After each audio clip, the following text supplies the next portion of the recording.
Hey guys, Diana here from strategicfinances.net, empowering stay-at-home mompreneurs to increase their cash flow and create better financial strategies.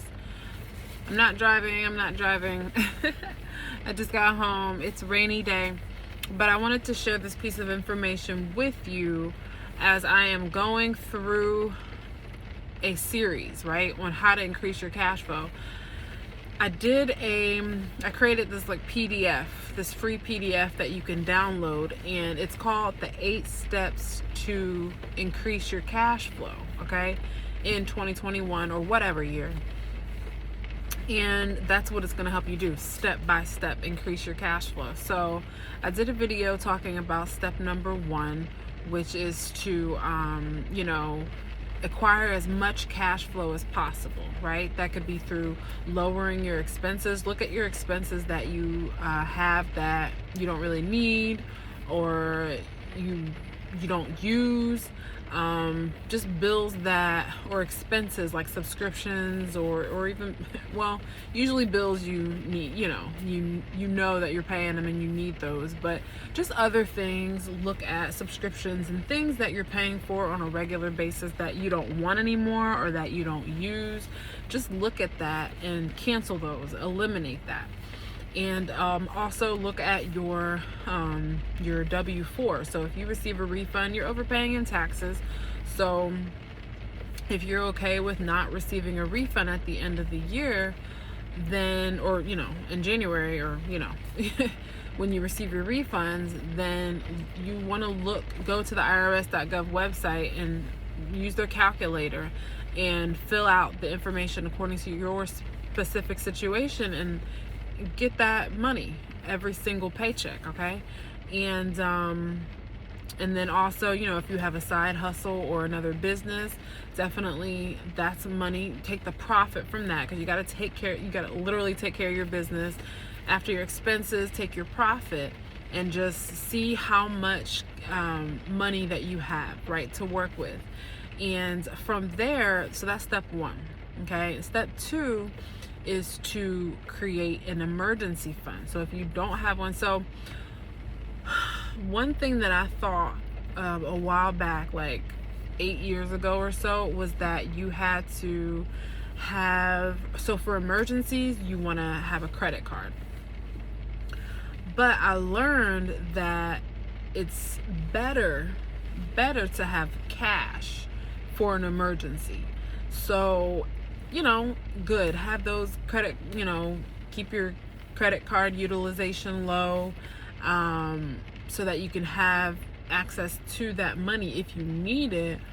But it would be better if you just had some cash set aside for emergencies. So, I'd say it depends on your situation on how much, and I'm talking a mini emergency fund, mini. So some people say $1,000, some people say $3,000.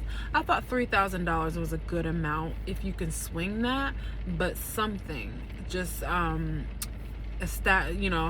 say a minimum of $1,000, because just think of whatever emergency could come up, right? How much would that cost?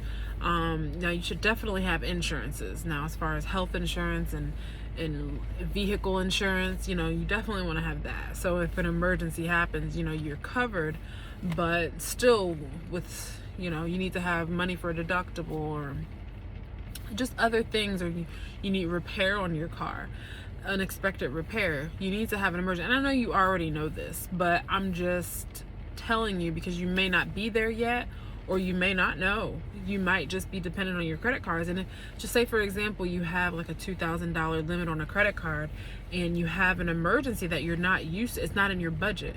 So you use $1,000 of that $2,000 for an emergency. And if you can't pay it off right away because that's not in your budget, you weren't expecting to have to pay that, you might end up just paying the minimum on that credit card. And then you're paying more money, you're paying interest. So you end up paying more money for that emergency when you could have just had some cash on hand that you can access and just pay right out for the emergency and be done with it, and then you can just build that emergency fund back up. So that is step 2 in increasing your cash flow. Definitely having an emergency fund will give you peace of mind, and it'll save you money, okay, if you actually need to use it, right? And it gets you into creating that good habit of saving, which is really, really good, because you just never know what could happen. And that this is just a mini emergency fund. You're setting yourself up for success because all the reasons I just mentioned, plus you're going to build beyond that, and you want to get to where you have like a year's worth of funds, money, for just in case you lose your job or just whatever the unexpected happen. You saw what happened with COVID. You just never know what could happen, and so you want to have some money stashed away, and so that's what I got for you. So do that. Look at the description box below. You can download that free 8-step game plan to increase your cash flow. I'm just here to help. It's something that I'm going through, these steps, right? I'm to the point where need to invest more, right? Invest more, just learning about investing, and so that my money can grow, okay? You need to get beyond the point of just paying bills and saving. You want your money to grow because of inflation, okay? And I've gone through that in other videos. Feel free to subscribe to this channel if you're interested in learning about personal financial success, okay? And so thanks so much for watching. Download that free 8-step game plan, and I'll see you in the next video. Bye for now.